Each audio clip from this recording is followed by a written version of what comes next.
Every donation to the foundation goes directly to pancreatic cancer.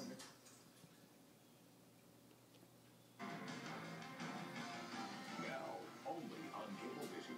The news that's as local news gets. News 12, Long Island. By putting us in the flood zone, they have also devalued our homes. Homeowners across the island are blaming Uncle Sam for the sinking property values.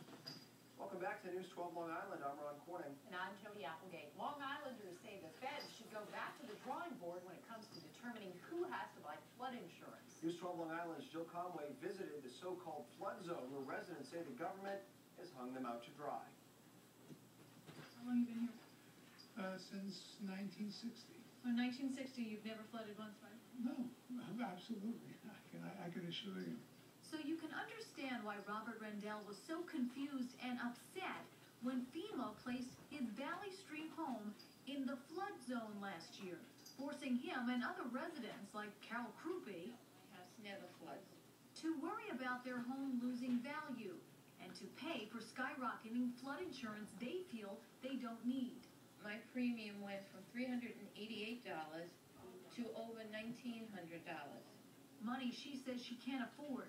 The problem started last year when FEMA reworked their flood zone maps and raised the base flood elevation from 7 feet to 11 feet. Thousands of residents across Long Island were suddenly told they were at risk of flooding and must buy insurance. Makes no sense at all.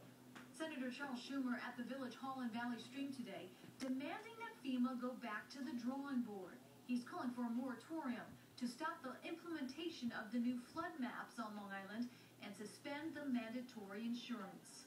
Common sense should tell you if a community doesn't have a history of flooding and the historical record shows no flooding at the levels FEMA's claiming during past storms, then it doesn't make sense to throw them into a flood map. Schumer now wants FEMA to start over and consider the flooding history of the street and conduct surveys on a house-by-house basis. In Valley Stream, I'm Jill Conway, News 12 Long Island.